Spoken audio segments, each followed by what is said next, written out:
The frescoes created by Giotto for the decoration of the Skrovegni chapel earned him the fame of a great innovator, a master who introduced new approaches to the solution of compositional space. He was the first artist of those times to turn to psychoanalytics, to the spiritual state of man in different situational circumstances, giving the depicted scenes a philosophical sound. In 1300, at the expense of Enrico Scrovegni, a wealthy merchant and member of the knightly order Gaudenti, was laid, and in 1303, consecrated on the day of the Annunciation, the Church of Saint Mary the Merciful. The nickname of the Chapel of the Arena, or Scrovegni Church, received from the foundation, which was the base of the ancient Roman theater. The honor to paint the interior was given to Giotto di Bandone, the best painter of those times in Italy. The painting was begun soon after the opening of the chapel, and was completed in 1305.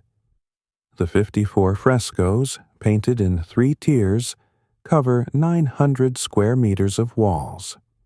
One of them, according to many art historians the most striking and famous, which depicts the arrest of Jesus and is called the Kiss of Judas, I propose to consider. Gospel of Matthew. While he was still speaking, Judas, one of the 12, arrived.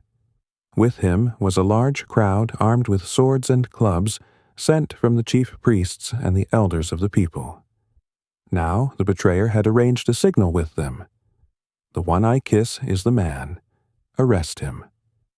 Going at once to Jesus, Judas said, "Greetings, Rabbi," and kissed him. Jesus replied, "Do what you came for, friend."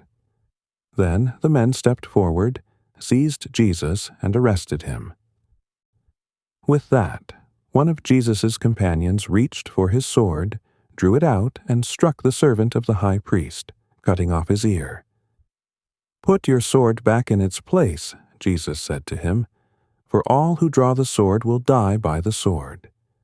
Do you think I cannot call on my Father, and he will at once put at my disposal more than 12 legions of angels? But how then would the Scriptures be fulfilled that say it must happen in this way?" In that hour, Jesus said to the crowd, "Am I leading a rebellion that you have come out with swords and clubs to capture me? Every day I sat in the temple courts teaching, and you did not arrest me.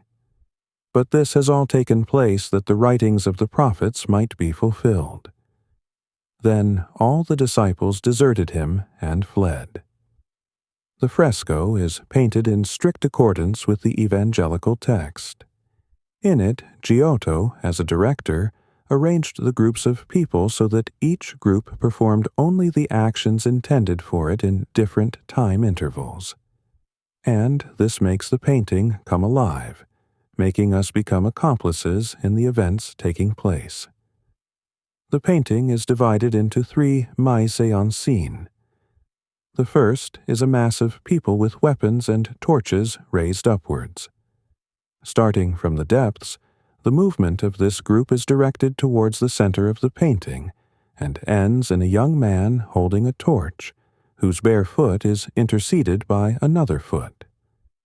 From this second shod, ruthless foot of the Roman soldier begins another climactic scene, where Judas denotes the kiss. This mise-en-scene is built on the contrasting profiles, gazes, and figures of the 2 protagonists. Truth is straight, full of dignity, and beautiful.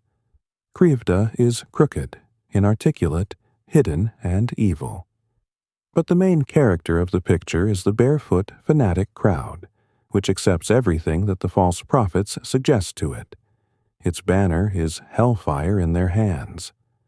The call is addressed to it. Do not listen to lies, doubt. And, as a punishment for disobedience, the slave's ear is cut off in the 3rd mise en scene.